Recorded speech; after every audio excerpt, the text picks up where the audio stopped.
ದಾಂಡೇಲಿ ದಟ್ಟ ಕಾಡುಗಳ ನಾಡಿದು, ಅಸಂಖ್ಯಾತ ವನ್ಯ ಪ್ರಾಣಿ ಪಕ್ಷಿಗಳ ಸಸ್ಯ ಸಂಕುಲಗಳ ನೆಮ್ಮದಿಯ ಗುಡಿದು. ದಾಂಡೇಲಪ್ಪ ಎಂಬ ದೇವರಿಂದ ಈ ಊರಿಗೆ ದಾಂಡೇಲಿ ಅನ್ನೋ ಹೆಸರು ಬಂದಿದೆ. ಈ ಪ್ರದೇಶ ದಂಡಕಾರಣ್ಯಗಳಿಂದ ಸುತ್ತುವರೆದಿದೆ. ಈ ಊರು ಅವಲಂಬಿತವಾಗಿರೋದು ಪ್ರವಾಸೋದ್ಯಮದ ಮೇಲೆ. ಇಲ್ಲಿಯ ಜನರ ಬದುಕಿಗೆ ನೆರವಾಗಿರೋದು ಕೃಷಿ ಮತ್ತು ಕೈಗಾರಿಕೆಗಳೇ. ಉತ್ತರ ಕನ್ನಡದ ಈ ಅದ್ಭುತ ಜಾಗದ ಕಡೆಗೆ ಇವತ್ತು ನನ್ನ ಪ್ರಯಾಣ ಹೊರಟಿತ್ತು. ಗಿಡಮರ ಮುಚ್ಚಿದ ರಸ್ತೆಗಳಲ್ಲಿ ಗಂಟೆಗಟ್ಟಲೆ ಸಾಗಿದ ನಂತರ ನಿಸರ್ಗ ಶ್ರೀಮಂತವಾಗಿದ್ದ ಈ ಊರು ಸಿಕ್ಕಿತ್ತು. ಕರ್ನಾಟಕದ 5ನೇ ಅತಿದೊಡ್ಡ ವನ್ಯಜೀವಿ ಧಾಮ ಇದು. 2007ರಲ್ಲಿ ಈ ಭಾಗವನ್ನ ಹುಲಿ ಸಂರಕ್ಷಿತ ಪ್ರದೇಶ ಅಂತ ಘೋಷಿಸಲಾಗಿದೆ. ಇಲ್ಲಿ ಹೆಚ್ಚಾಗಿ ಕಂಡುಬರುವ ಹಾರ್ನ್ಬಿಲ್, ಮಂಗಟ್ಟೆ ಪಕ್ಷಿಗಳ ಕೊಡುಗೆ ಈ ಅರಣ್ಯವನ್ನ ದಟ್ಟವಾಗಿಸೋದ್ರ ಹಿಂದೆ ಅಡಗಿದೆ. ಇಲ್ಲಿಯ ಜೀವ ನದಿ ಕಾಳಿ. ಈ ನದಿ ಅದೆಷ್ಟೋ ಜನರಿಗೆ ಬದುಕನ್ನ ನೀಡಿದೆ ಅಂದ್ರೆ ತಪ್ಪಾಗಲಾರದು. ಈ ನದಿಯಲ್ಲಿ ನಡೆಯೋ ಜಲಸಾಹಸ ಕ್ರೀಡೆಗಳಿಂದ, ಕೃಷಿ ಮತ್ತು ಕೈಗಾರಿಕೆಗಳಿಂದಲೇ ಈ ಜನರ ಬದುಕು ಸಾಗ್ತಾ ಇರೋದು. ದಾಂಡೇಲಿಗೆ ಕಾಲಿಟ್ಟವನು ಎಲ್ಲರಂತೆಯೇ ಮೊದಲು ಸಾಗಿದ್ದು ರಾಫ್ಟಿಂಗ್ ಕಡೆ. ರಭಸವಾಗಿ ಸಾಗೋ ನದಿಯಲ್ಲಿ ಬೋಟ್ಗಳಲ್ಲಿ ಕೂತು ಅನುಭವ ಆದ ಮೇಲೆ ಅನಿಸಿದ್ದು, ಇದು ಜೀವನದಲ್ಲಿ ಒಮ್ಮೆಯಾದರೂ ಪ್ರಯತ್ನಿಸಲೇಬೇಕಾದ ಜಲಕ್ರೀಡೆ. ಈ ದಾಂಡೇಲಿ ಬರೀ ಜಲಸಾಹಸ ಕ್ರೀಡೆಗಳಿಗೆ ಮಾತ್ರವಲ್ಲ, ಅದ್ಭುತ ಅಡವಿಗಳಿಗೆ, ಜಲಾಶಯಗಳಿಗೆ, ಸುಂದರ ಹಿನ್ನೀರಿನ ಪ್ರದೇಶಗಳಿಗೂ ಪ್ರಸಿದ್ಧಿಯೇ.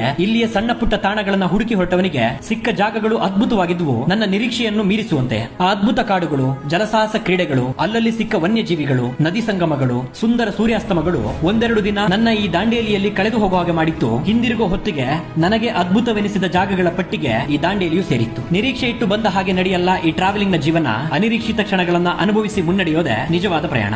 ನಾನು ಈ ದಾಂಡೇಲಿಯಲ್ಲಿದ್ದ 2 ದಿನಗಳು ತಂಗಿದ್ದು ನನ್ನ ಸ್ನೇಹಿತರ ಜಂಗಲ್ ಮೆಜೆಸ್ಟಿಕ್ ರೆಸಾರ್ಟ್ ಎಂಬ ಜಾಗದಲ್ಲಿ. ಅವರ ಕಾಂಟ್ಯಾಕ್ಟ್ ನಂಬರ್ ಸ್ಕ್ರೀನ್ ಮೇಲಿದೆ, ಸಂಪರ್ಕಿಸಿ.